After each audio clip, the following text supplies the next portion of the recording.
I knit socks and gave them away, and I knit them for myself, just socks, socks, socks. We're surrounded by beautiful beaches here. It's just the bare essentials of nature and life, like a healing balm for your soul, really. I'm Linda Stewart.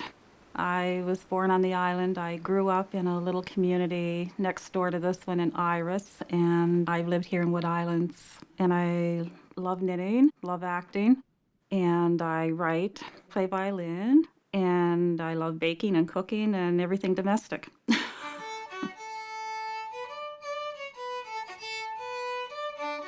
I started knitting in my 20s. Anytime I saw stacks of colorful yarn in stores, I just had an intense longing to work with that pretty yarn and make beautiful things. My grandmother sent us a parcel of hand-knit wool mittens every Christmas. I'm not as comfortable knitting mittens as I am socks, but I want to knit more mittens. My very first shawl that I knit a year ago, I took a shawl knitting class. It was a challenge, but it was good for me to learn how to do all the stitches. You can be so creative with them and use so many different kinds of stitches, and so I really enjoy knitting those. I took a sweater knitting class, and this is my first sweater, so now my goal is to knit more beautiful sweaters, get better at knitting sweaters. So this is my first knit-along project. It's called Troy's Sweater Knit-Along. Or you actually have a clapper, like a real clapper? A knit-along is a fairly new thing that has been happening in the knitting world. Some pattern designers will do a knit-along, a mystery knit-along, as part of their pattern testing phase. But in our case, we're just doing it for fun. We can knit any pattern we want, but we use yarn from Belfast Mini Mills. And at the end of the knit-along, the owners of Belfast Mini Mills are going to pick a winner. So it's all fun. I love buying my yarn locally in our own backyard in Belfast.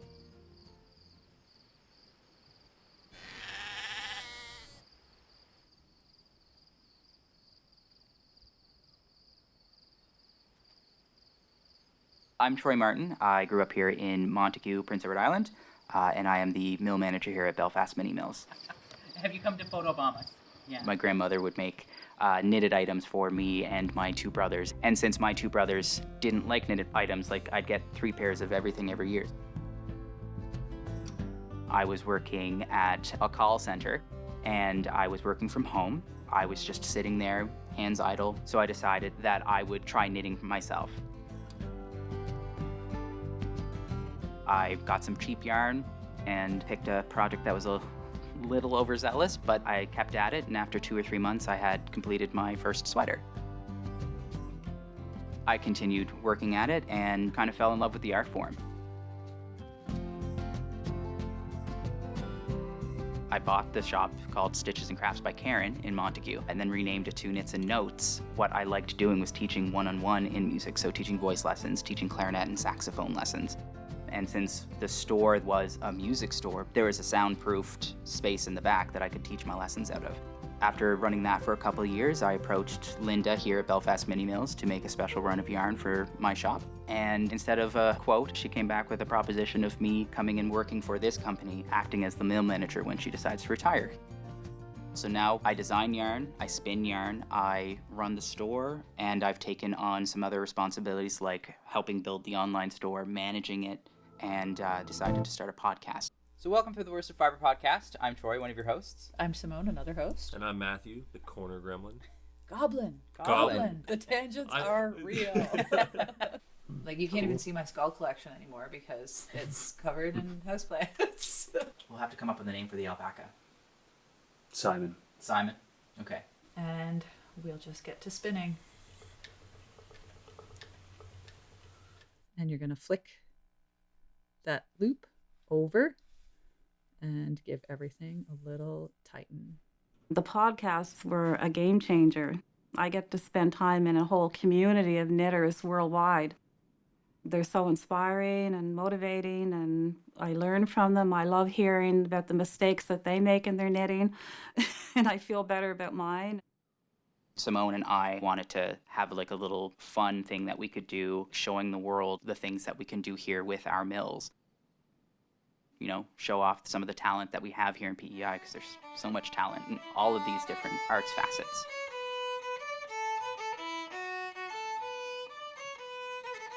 There seems to be one driving force behind them, and it's all creativity. So how that manifests itself depends on the individual. I love the music and playing it, and it's constant learning. Writing is, I guess you would say it was my calling, I think. I began writing and getting published probably 30 years ago now. I had my first piece published, and then I just kept writing and getting published ever since, and I just finished a novel.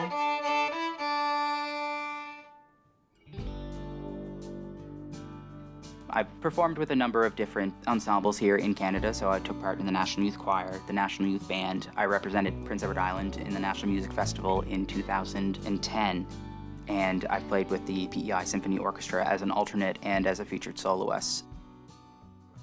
This sweater that I'm working on is a hoodie. It's basically a mandala that is computer generated when you listen to a note played by a particular instrument.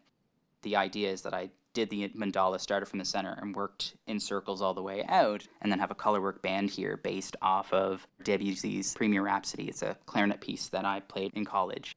It's my favorite piece of all time, and have a rendition of one of the lines in knitting, sort of, across the stuff. So it's not going to be like musical notes that you can see, it's just going to be color work. It's an abstract sort of thing. I absolutely love how cool knitting has become. It's no longer just an old-fashioned pastime anymore. So I'm making a baby blanket Oh. with little sheeps. Oh, that's it. Literally, you're holding it right now? You haven't seen this? No, I haven't seen it. Wow. That is amazing. I need- It almost looks like peacock feathers, like if they That's were all what I white. was Yeah. Like thinking it too. looks. I didn't really ever question whether or not I should be doing it. I just wanted to do it. There is this perception that men don't knit, and if they do knit, they don't know what they're talking about because they only know how to do basic stuff. I found over the last few years, the easiest way is just to have a project at the counter, somewhat complicated, and that's usually enough to get someone to come up and ask me questions about whatever I'm working on. I'm not what you'd call a monogamous knitter. I work on a number of different projects at the same time. So this shawl is a little bit different from other shawls that I've made because I was able to design everything from top to bottom for this shawl. So I designed the yarn itself. So I spun a special blend for this particular weight of yarn. Then I dyed it to match some beads that I had found. And then I wrote the pattern to make this shawl. So I call this the Victoria Park Evening Shawl, and it's available in the pattern book that we just released. This is my calling here at Belfast Mini Mills, what I'm doing here, running the store, making the yarn, designing the yarn. I feel like that's where I want to put all my time. The design aspect, it's fun. I like doing it, but it's more a result of me wanting to know exactly how far our yarn can go and making small modifications to certain things to it so that way we can stretch the limits of what our yarn can do. Our main claim to fame here is that we're actually the manufacturers of the equipment to make yarn. We're the world leaders in cottage industry-sized milling equipment. Our mills are small, and because they're small, we're able to do small batches. They're actually able to do specific sheep, like if they wanted to do a run of yarn from Maisie, they could do a Maisie run, right? We do a lot of mohair, which is goat's fur. We do a lot of alpaca, cashmere, angora. We have some camel here in the store right now. We've done mountain lion. We've even done human hair, although we're not going to do that one again. And we can do things like milkweed and cotton as well with our equipment. So there's a lot of flexibility for like the single farm owner, the hobby farmer, or fiber artists that are using our equipment. There's this anxiety that happens that people just want to make sure that it's right. They're scared to make a mistake. If you want to pick up crochet, or if you want to pick up knitting or weaving, if it sucks the first time, you'll get better. You learn by doing. Oh. I like the meditative aspect of the knitting. It's so good for you, and it helps you to detach from the world for a little while. Then you have the satisfaction of making something beautiful, so that's a bonus. And I always have a pair of socks on the go.